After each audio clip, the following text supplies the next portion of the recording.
Hello friends at King Art Games and Deep Silver. My name is Benjamin Board. I am 13 years old and I absolutely love Iron Harvest. Almost every hour of game time I have is spent on playing Iron Harvest.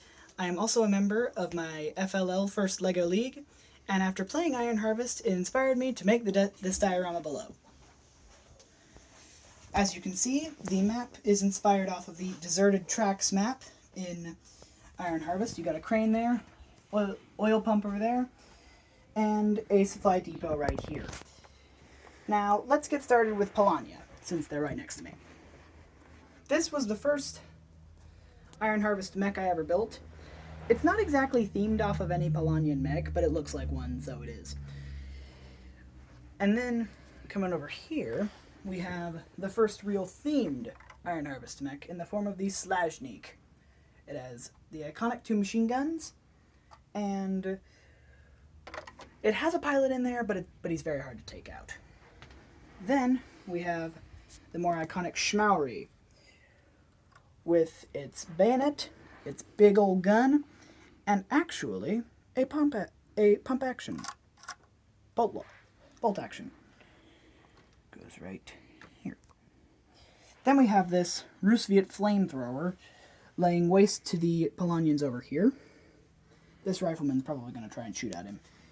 And then just behind him is a build I really like, the Groza. It is a very powerful unit in Iron Harvest. I like it because it's super mobile and it deals a lot of damage if used correctly. Goes right here. Then, as we go over here, we see this Rusviet Vanguard having blown a hole in this door. This Polanian clearly nearly missed it.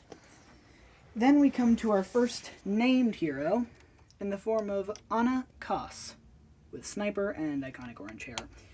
Plus Wojtek, with the armband, backpacks, and he's currently attacking this guy.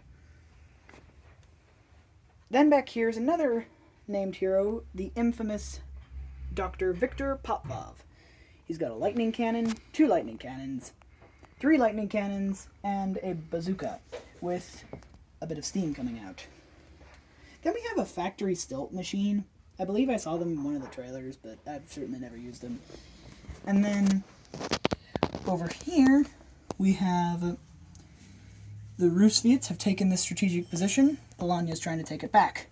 Olga and Changa, back here, are currently holding the position, although I get the impression that Olga is about to have a very bad day, because she's about to get Tommy gunned on one end, and a thorough smacking from this guy, who, as you may know, with the electricity and silver arm, is Piotr Koss. He's not actually in the skirmish, but I think he's a rather important character.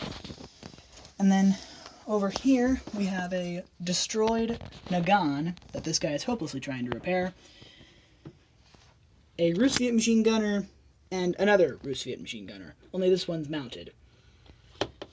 And then, the arguably star of the show, the colossal Goulet Garad. I made Rusviet's monster mech because, as you can see, Polania has 3, and Rusviet had none, so I had to build a really, really, really big one. Now this one is rather interesting because it is actually completely motorized. Using the skills I learned from First LEGO League, I was able to mount an EV3 in the back. Now this thing, because of LEGO's tendency not to have the parts I needed for this, it is a little unstable, but I have gotten it into a position where it should be able to walk. And literally walk. Let's try this thing out. See? It's walking! And we're going to try this cannon, but like the real Goulet Garad, it can turn, but I have to fix this gear shift mechanism because it moves it way too fast. So if it breaks, it is still a work in progress. Alright, let's see if this thing works. See what I mean? It does have missiles, but we will resume fixing that later. Over here, you have a track that's been shredded by something. Probably this thing. Probably the Goulet Garage. And an oil pump that nobody has claimed yet. And a Polonian Grenadier with his iconic stick grenades. And that is it for the scene. Hope you like it. Thanks a ton for making Iron Harvest. It is awesome. See ya.